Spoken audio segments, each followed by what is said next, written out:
Bakıda OPEC Plus çərçivəsində əməkdaşlıq xartiyası üzrə Texniki Komitənin ilk iclası keçirilib. Azərbaycanın ev sahibliyi etdiyi toplantıya OPEC-in baş katibi Haysam Əlqays sədrlik edib. Tədbirə neft hasil edən 20 ölkənin nümayəndələri qatılıb.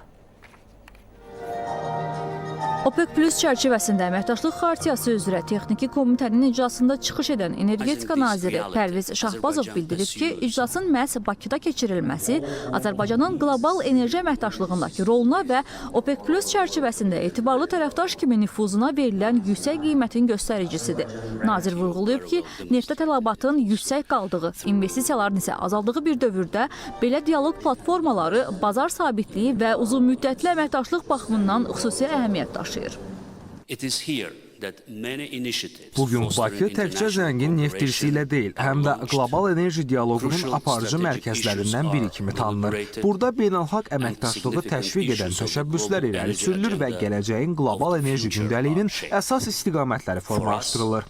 Azərbaycan əməkdaşlıq bəyannaməsinin iştirakçısı kimi artıq 10 ilə yaxındır ki, OPEC Plus platforması çərçivəsində qlobal neft bazarında təklif və tələbat arasında tarazlığın qorunmasına fəal və məsuliyyətli şəkildə töhfə verir.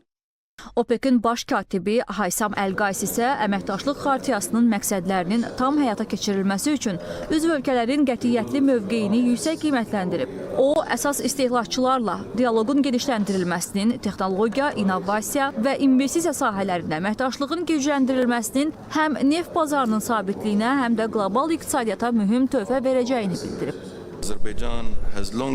Azərbaycan uzun illərdir neft sənayesinin öncüllərindən biridir. 2019-cu il 2 iyul tarixində OPEC üzvü olan və OPEC-ə daxil olmayan neft hasilatçısı ölkələr tərəfindən əməkdaşlıq xartiyasının imzalanması əməkdaşlığın yeni mərhələsinin əsasını qoydu və əməkdaşlıq bəyannaməsinin uğurları nəticəsində formalaşmış müsbət dinamikanı daha da gücləndirdi. Keçmişdə bu torpaqda baş vermiş sənaye yenilikləri kimi, bugünkü toplantının da neft istehsalçıları, istehlakçıları, investorlar və bütövlükdə qlobal iqtisadiyyat üçün mühüm faydalar verəcəyinə inanırıq.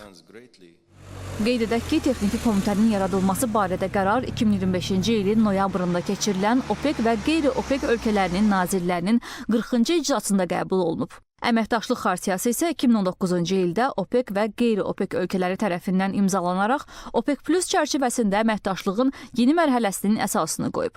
Hazırda Braziliyada daxil olmaqla əməkdaşlıq bəyannaməsinin bütün iştirakçıları xartiyanın üzvüdür. Çinarə Qambayeva, Nuran Ələkbərli, ASTV İqtisadiyyat.